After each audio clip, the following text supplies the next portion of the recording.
One thing that I always love about the Ice Age movies is just like we always try to add a new cast to the cast that we love. Now, what's gonna be the next character? And that's when Buck came to life. Take cover!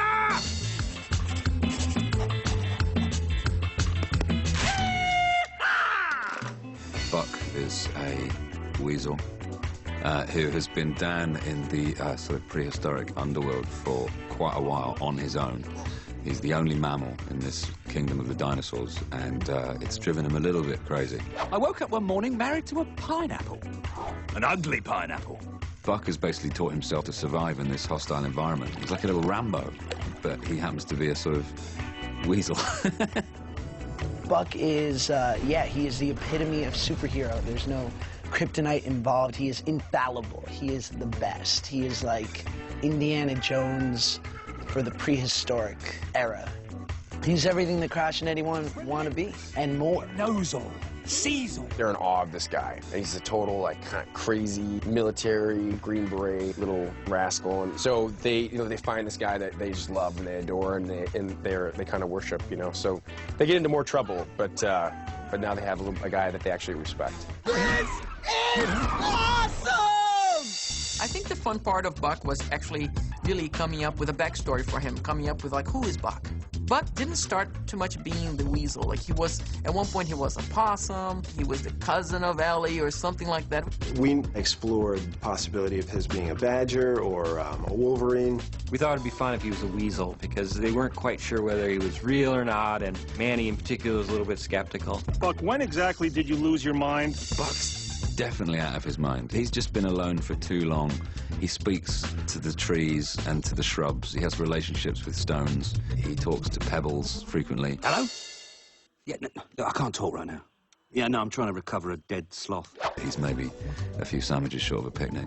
You ever hug a reptile? Finding somebody to cast to play the role of Buck was a challenge because we needed to find somebody who was going to not compete, you know, with the sound of Ray Romano or John Leguizamo. He needed to sound unique. The first sort of incarnation was quite sort of posh and swashbuckler. He started out being a bit more like this, sort of, hello, a bit more sort of swashbuckling matter of life and death. But it didn't seem to fit with the character, so Simon kind of brought it down into more like a gruffer guy living off the land around him. And that fit much better with what we were known for.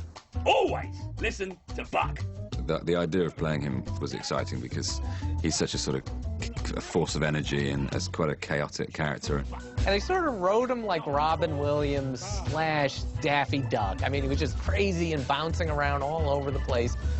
And then Simon Pegg came in, and he played him dead serious. Instead of going nuts and crazy, he played him like every insane thing he said made perfect sense. You mean Buck? Oh, he's wacko. I am not. One thing that was really fun, there's a sequence where he's using skulls to talk, and he's using different voices. The cool thing about that is he did that all in one take. And he created sort of 4 personalities, including the Buck character, so it was really fun to watch him do that. The skull's right. Take a load off, mammals. We always videotape the actors as they're recording the lines. Yeah, the animators definitely look at the footage of Simon, you know, as he's speaking his lines. Because he's very, like, you know, animated, doing all the facial expressions and actions.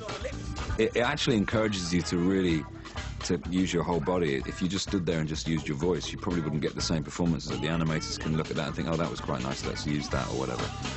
And then they do that amazing thing of translating it into into an animation.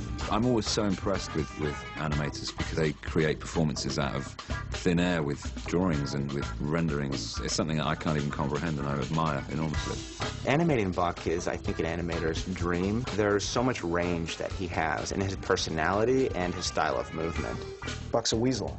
And the great thing about drawing weasels is that they're long and tubular. There's a lot of potential for fun animation and for all kinds of hijinks.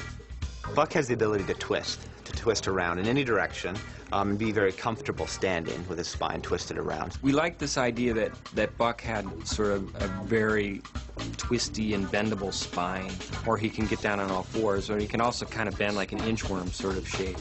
And there's actually a fun scene where he's completely wet and he wrings himself out by twisting his body up like a towel. It was fun to figure out how he might unwind. Staring into the eye of the great white beast. Originally, you know, I think we didn't necessarily have it written into the script that he lost his eye. It made it feel like kind of had to repair himself in this world.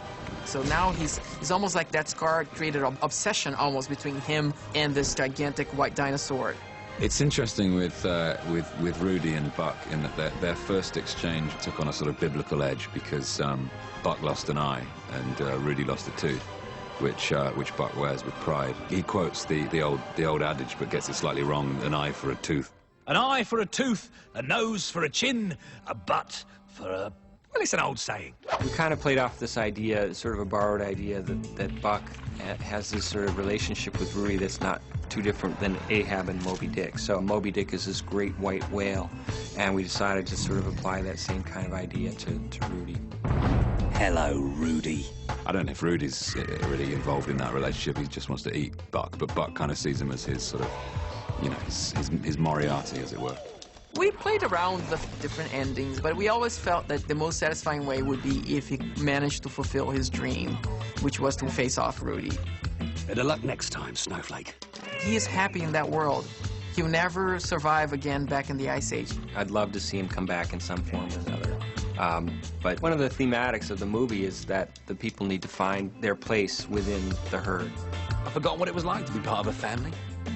Buck's place is to stay down in the Lost World with Rudy. I'll have them out of there before they're digested. He's an adventurer at heart, and I think this world provides so much of that he's getting a kick out of it.